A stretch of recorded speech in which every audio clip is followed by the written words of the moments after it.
नमस्ते दोस्तों, मैं हूं आनंद। स्वागत है आपका कारोबार खबर में। आज हम बात करेंगे वासा डेंटिसिटी या dentalcart.com की। 1020 करोड़ इस कंपनी का मार्केट कैप है और करंट शेयर प्राइस है 613। तो चलिए शुरू करते हैं। वासा डेंटिसिटी dentalcart.com के नाम से एक B2B प्लेटफॉर्म ऑपरेट करती है जिसपे 22,000 से ज़्यादा SKU और 468 डिफरेंट ब्रांड है।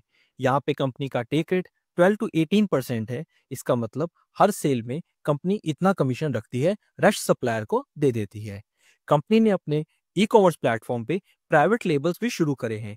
वॉलडेंट कंपनी का प्राइवेट लेबल है जो सेल का अभी 50 से 60% के करीब है। एक और नया बिजनेस शुरू किया गया है, स्माइल वर्क्स लैब्स। यहाँ पे क्लिनिक्स को लैब सर्विसेज प्रोवाइड की जाती है और यहाँ पे टारगेट है 50% ग्रॉस मार्जिन। पर ये अभी एक नया बिजनेस है और इसका ब्रेक इवन होना बाकी है। कंपनी ने एक स्ट्रेटेजिक इन्वेस्टमेंट की है द्वारका नई दिल्ली में एक बड़ा वेयर हाउस। अब देखते हैं करंट वैल्यूएशन। कंपनी की शेयर प्राइस 613 है, मार्केट कैप अराउंड 1000 करोड़ है।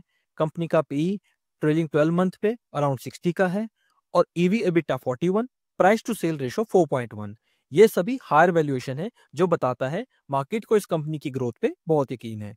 और कंपनी ने अपने आईपीओ से अभी तक विद इन 2 ईयर 379% का रिटर्न देके एक मल्टी बैगर रिटर्न दिया है। हमने कंपनी के जब बिजनेस मॉडल की स्टडी की तो एक बड़ा रिस्क सामने आया जो है इन्वेंट्री का। वासा डेंटिसिटी कोई मैन्युफैक्चरिंग खुद नहीं करती है, ये चाइना में और यूके में थर्ड पार्टी मैन्युफैक्चरिंग करा रही है। पर ये एक pure play e commerce trading house है तो इन्हें अपनी इन्वेंट्री रखने की जरूरत नहीं है। पर इनके सेल्फ जो प्राइवेट लेबल्स हैं they are now crossing 50% of sales, जो आगे 60% सेल तक जाएगी। उसके लिए इन्हें इन्वेंट्री रखना है। तो आप देख सकते हैं इन्वेंट्री डेज जो 34 के थे अब 112 हो चुके हैं और इनकी मार्च 25 में इन्वेंट्री 54 करोड़ है जो 250 करोड़ की सेल का 20% है। ये एक मेजर रिस्क है क्योंकि आप मैन्युफैक्चरिंग चाइना और अपना यूरोप में कर रहे हैं तो आपको एक लंबी सप्लाई चेन रखनी पड़ेगी। लोकल प्लेयर एडवांटेज में हो गए, उन्हें सप्लाई चेन के लिए पैसा रखने की जरूरत नहीं है। तो यहाँ पे वर्किंग कैपिटल रिस्क भी आता है, आपकी कॉस्ट बढ़ती है। सेकंड, आपके पास यहाँ पे राइट ऑफ लॉसेस भी आ सकते हैं। जब इन्वेंट्री इतनी पुरानी है और जितने चेंज आते हैं आपके पास लॉसेस आ सकते हैं। तो ये एक मेजर रिस्क है। अगर ये कंपनी एक pure play e commerce platform बन सकती है तो यहाँ पे वैल्यूएशन में जस्टिफाई कहूंगा।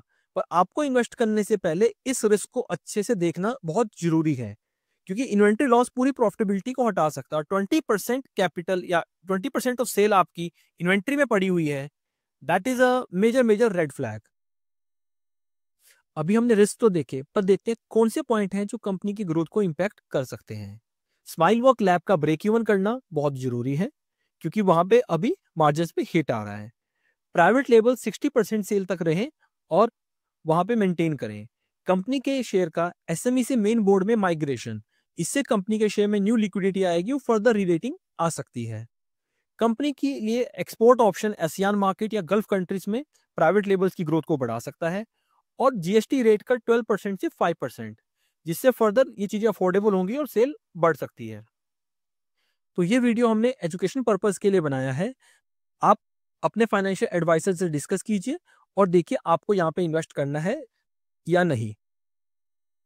और यदि आपको ये वीडियो अच्छी लगी है तो प्लीज लाइक, शेयर और कमेंट कीजिए। ऐसी ही वीडियोस के लिए चैनल को सब्सक्राइब कीजिए। मिलते हैं अगली वीडियो में। जय हिंद।